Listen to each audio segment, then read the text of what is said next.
Olá, meus amados irmãos, a paz do Senhor Jesus, amados alunos do Instituto Teológico Atos 1:8. Estamos aqui, meus amados, para iniciar as nossas aulas, nossas meditações, reflexões sobre o nosso segundo módulo, amém? Lembrando que nesse segundo módulo nós trataremos de 5 assuntos. Assim como foi no primeiro módulo, que nós tratamos de 5 assuntos, entre eles foram educação cristã, a martiologia, missiologia, pneumatologia e escatologia. Nesse segundo módulo, nós trataremos dos seguintes assuntos: antropologia bíblica, que nós vamos iniciar nessa aula de hoje, homilética, hermenêutica, evangelismo e teologia. Amém? Então, meus amados irmãos, para início dos nossos trabalhos aqui, é sempre importante a gente mencionar, já na página 6 aí, antes de antropologia bíblica, tem aí um cronograma para como você alinhar os seus estudos. Lembrando sempre, meus amados irmãos, que quando a gente faz aqui os nossos vídeos, apresentando o material, apresentando a matéria e considerando alguns pontos que são relevantes, é muito importante também que, associado a isso, os irmãos estudem o material, façam a leitura do material. Então, na página de número 6, está aí um cronograma de como você estudar e ter um bom aproveitamento, tanto na matéria, no conteúdo, como também, claro, na avaliação final após a matéria. Amém?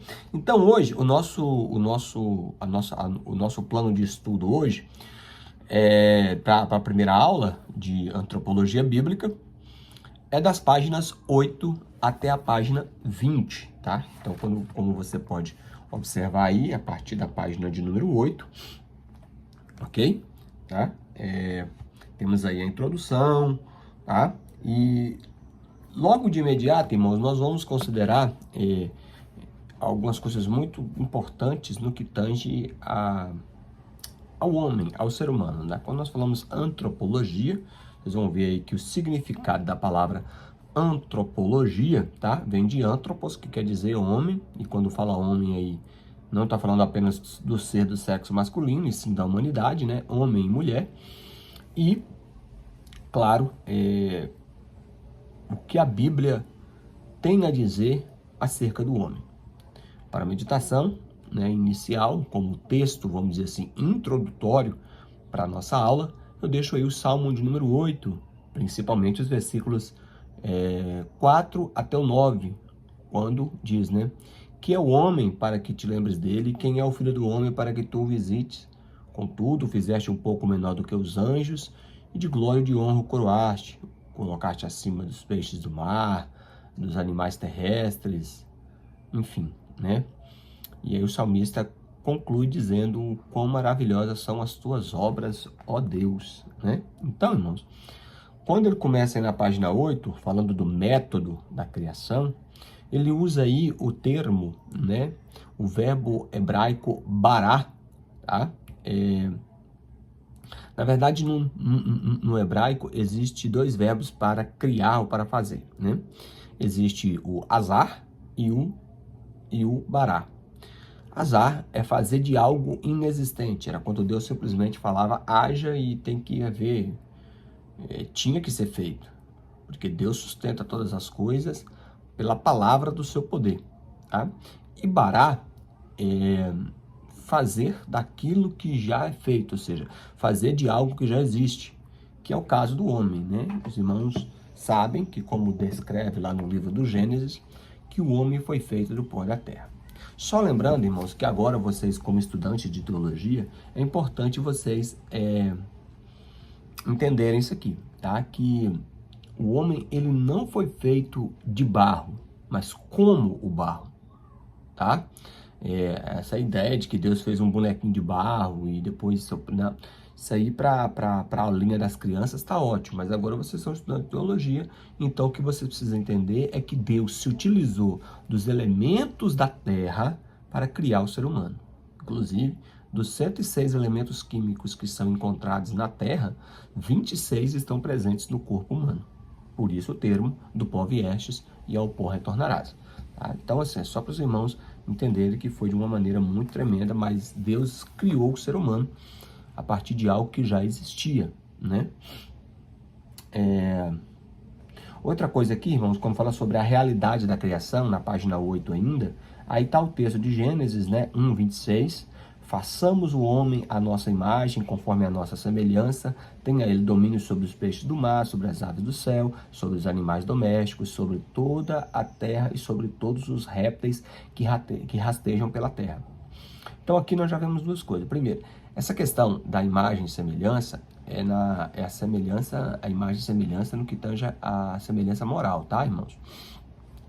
Porque como a gente estudou também lá no nosso primeiro módulo, quando nós falamos, por exemplo, sobre o Espírito Santo, a doutrina da Trindade, nós falamos um pouco também sobre os atributos de Deus. Nós vamos falar mais desses assuntos, mas é muito importante.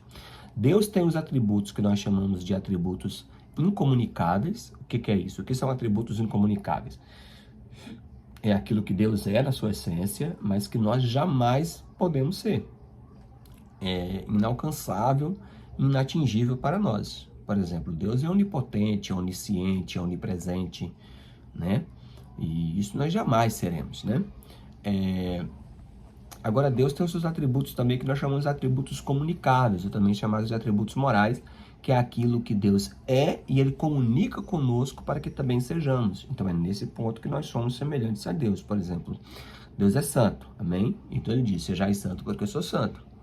Deus é amor, mas Ele também diz, amais uns aos outros. Então, é mais ou menos para os irmãos entenderem. Deus é justo. E a Bíblia fala que Deus nos ordena a buscar a justiça, a praticar a justiça. Enfim. E outra coisa aqui, quando fala aqui, ó, que o homem tem domínio sobre os peixes, sobre as aves, aqui é que vem a questão da coroa, né? O homem é a coroa da criação de Deus. Por que coroa? Porque coroa está acima, né? Então, o homem, ele está acima de toda a criação no que tange a animais, peixes, répteis, enfim, né? E outra coisa que ainda na sua realidade, fala da declaração da criação do homem, ainda na página 8, né? Que fala que Deus criou homem e mulher. Nunca foi tão urgente, irmãos, nós abordarmos e falarmos sobre esse assunto, né? Essa polaridade. Eu, outro dia, estava preenchendo um formulário e quando chegou lá na questão do gênero, um absurdo, irmãos. Tanto gênero que eu não sei nem descrever aqui. É binário, não binário, transexual, não sei o que. Mas isso chega às raias do ridículo. Mas enfim, é o mundo que nós estamos vivendo. Porém, tá? Quando a gente se fala de gênero, irmãos, o ser humano, né? Ele é um gênero. Então, qual é o nosso gênero? Nosso gênero é humano. Tá? Então, agora, o gênero humano, Deus deixa bem claro aqui, que ele se divide em dois, em masculino e feminino. Isso é a regra básica para nós compreendermos. Tudo isso, irmãos, é confusão do inimigo na mente das pessoas. Mas, enfim, que a ciência vem cada vez mais enfatizando, a mídia. Por isso que se vocês observarem, irmãos, tá? A partir da página 8, começa aí, né, os grandes embates entre a questão da ciência e da Bíblia, tá? A questão do evolucionismo e do criacionismo. Então, a gente vai ver aí, tá? Grandes embates, tá? Então, só para considerar alguma coisa para os irmãos aqui, como os irmãos podem observar, aí eu espero que os irmãos leiam o material, que não tem como a gente fazer aqui, meus irmãos, uma aula de leitura, não tem como, tá? Esse papel de ler o material, e como eu já falei para os irmãos, a gente se dispõe, tá? A gente se dispõe a estar acompanhando os irmãos, respondendo as perguntas dos irmãos, tá? Os irmãos podem entrar em contato, depois que os irmãos assistirem esse vídeo aqui, podem entrar em contato conosco, que nós temos a maior alegria de estar compartilhando com os irmãos. Mas, infelizmente, na aula aqui não dá para a gente fazer uma aula de leitura, senão seria muito monótono, tá? Essa aula passaria de 1 hora aqui tranquilo, tá? E os irmãos até desanimariam. Na hora que você abrir a aula, que vê lá mais de 1 hora de aula, certamente os irmãos dariam uma desanimada. Então, faça o seguinte: leia o seu material todo e depois você assiste a aula e depois você faz as suas considerações, as suas perguntas, amém? Então, falando aqui a partir da página de número 9, sobre questão de ciência, mutação, evolucionismo, vocês podem observar, irmãos, que lá na página de número 10, a própria ciência tem refutado a teoria da evolução, né? Foi como certo teólogo criacionista disse: se Darwin propôs a evolução, por que até hoje existe o macaco? Irmãos, é simplesmente inaceitável que nossa origem, que a origem humana teve origem nos primatas, nos macacos. Isso chega a ser, com licença, ridículo. Tá? Então, por isso que perguntou: se Darwin propôs a evolução, por que até hoje existe o macaco? Não era para ter existido mais macaco, era para tudo ter virado ser humano.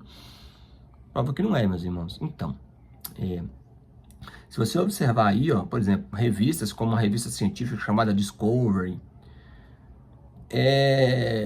cientistas evolucionistas como Francis Riching, acredito que é assim que fala, e também o Niles Eldredge, acho que é assim que cita o nome dele, né? Niles Eldredge. Eles são cientistas evolucionistas e eles mesmo refutam aí a teoria evolucionista.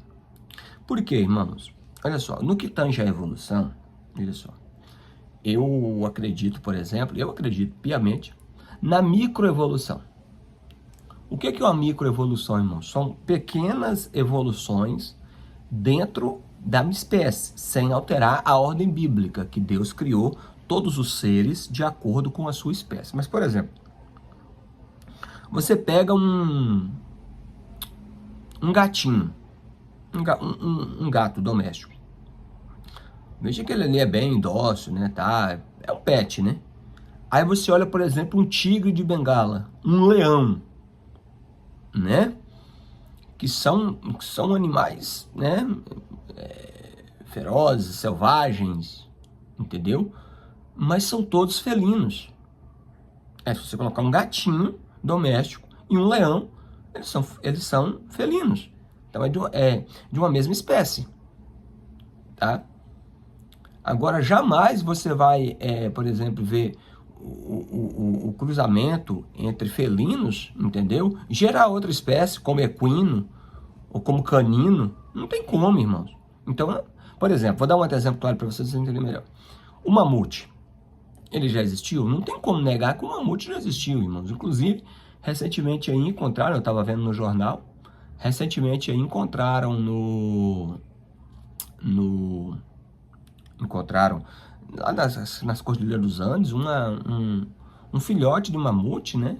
A múmia, não posso dizer múmia, né? A carcaça dele, né? Encontrada em perfeitas, assim, ficou congelado durante muitos e muitos anos, centenas de anos, quase em perfeito estado. Então, não tem como negar que os mamutes existiram, mas hoje não existe mais. Mas nós temos o elefante, que eu não sei qual é o nome que se dá. Eu não sei qual é o nome que se dá a essa espécie, né? A essa espécie de... Não sei qual é o nome que se dá a espécie de elefante, de mamute. Eu não sei qual é o nome que se dá. Mas não há como negar que houve né? E está... Como é que eu posso dizer? Não tem como negar que ele já existiu e que eles são de uma mesma espécie, tá? Então houve uma microevolução dentro disso aí, tá, irmãos? Mas eu não acredito, né? Mas eu acredito que eu creio piamente que a macroevolução não tem como, irmãos. Não tem possibilidade de haver uma macroevolução. entendeu? Não existe essa possibilidade. Ou seja, de uma espécie gerar outra. Não tem possibilidade, irmãos. Isso aí primeiro, é até contra a lei da própria Bíblia, porque Deus fez cada animal, cada ser segundo a sua espécie. E como nós acabamos de citar aqui na página 10, a própria ciência tem refutado isso aí, tá? Então, assim, irmãos, olha assim, é muito mais coerente, eu já vou adiantando aqui, tá? É muito mais coerente, é mais óbvio, é mais sensato, tá? Nós acreditarmos no que a Bíblia fala sobre o homem. Porque quando você vai para o campo da ciência, se você observar, por exemplo, a ciência, a antropologia humanista, ela define o homem como um ser vertebrado, bípede, de 2 pés, membro de uma ordem especial de mamíferos. É uma qualificação totalmente animalesca, né? Como se... Não, irmãos. O homem, ele como a própria Bíblia diz, o homem ele é criado à imagem e à semelhança de Deus. Certo que o pecado destituiu o homem, né, dessa imagem e semelhança com Deus, porém, quando o homem né, a gente já estudou isso aí, por exemplo, em outras ocasiões, quando o homem ele se arrepende dos seus pecados e se volta para o Senhor e crê em Jesus Cristo, o Evangelho de Cristo tem poder para restaurar no homem a chamada imago Dei, ou a imagem de Deus, tá? Então, assim, eu digo para você, por exemplo, para você acreditar eu vou dizer até nos devaneios da mutação, da evolução, tá? Você precisa, às vezes, de mais fé para acreditar naquele emaranhado de coisas. É tudo muito complexo do que você depositar a sua fé, a sua esperança e confiança na palavra de Deus, tá?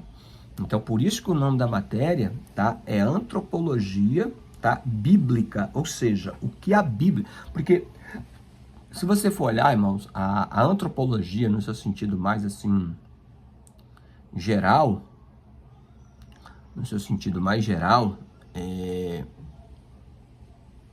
ela tem, por exemplo, antropologia filosófica, antropologia sociológica, antropologia de vários âmbitos, cultural, tá?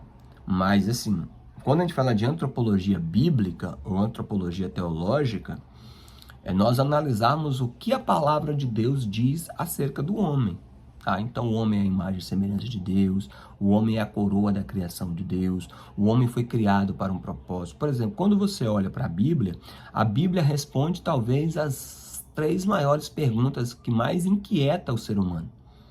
Quais são elas? De onde eu vim? Por que eu estou aqui? Tá? E para onde eu irei? Repito, de onde eu vim, por que eu estou aqui e para onde eu irei. Em nenhuma outra, digamos assim, em outro lugar, você vai encontrar respostas para essas grandes indagações do ser humano, mas na palavra de Deus você encontra. Então, queridos, a partir da página 9, né, vem tratando aí desses debates, né, entre evolucionismo e criacionismo, né? Mas vocês podem observar que até a página 20, sempre o autor vem corroborando, dizendo assim, porém, o que a Bíblia diz? O que Deus diz a respeito disso? Tá? Então, observe bem esses pontos onde o autor se refere à palavra. A palavra, irmãos, ela sempre será a nossa regra de fé e de conduta. Tá? Ela sempre será a nossa regra de fé e de conduta. Então, sempre nós devemos ficar com o que a Bíblia ensina, em todos os assuntos. Lembrando que quando fala acerca do ser humano, da antropologia, tá? É um assunto bíblico, tá? E nós já falamos aqui algumas nuances acerca do propósito da criação. O homem foi criado à imagem e semelhança de Deus, foi criado macho e fêmea, foi criado como a coroa da criação de Deus. Então, tudo isso é importante para nós não cairmos nesses erros, né, de evolucionismo, de mutação, de que uma espécie gera outra espécie. Tá? Então, por exemplo, o próprio Darwin, ele se contradizia que logo no começo das suas pesquisas, ele dizia que a natureza não dava salto. Mas quando ele propõe a evolução, que uma espécie dá origem a outra, a natureza aí já deu um salto gigantesco, tá, irmãos? Deu um salto gigantesco. Então, ele mesmo acabou se contradizendo dentro das suas próprias, dos seus próprios estudos e argumentações, enfim. A teoria da evolução, por ser teoria, como nós já falamos, ela tem sido rechaçada, tem sido refutada pela própria ciência. Bom, meus irmãos, até aqui é o suficiente, porque, como eu disse para vocês, antes, tá, de você assistir essa aula aqui, tá, ou aliás, pode ser também depois que você assistir essa aula aqui, leia o seu material. E aquilo que você, porventura, não entender, vocês podem entrar em contato conosco aqui, que nós temos, né,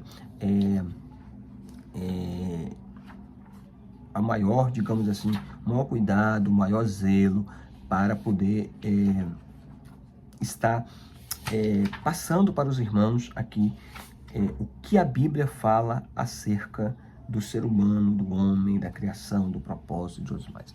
Amém, meus irmãos? Que Deus abençoe e até a nossa segunda aula sobre antropologia bíblica. Fiquem todos na paz do Senhor.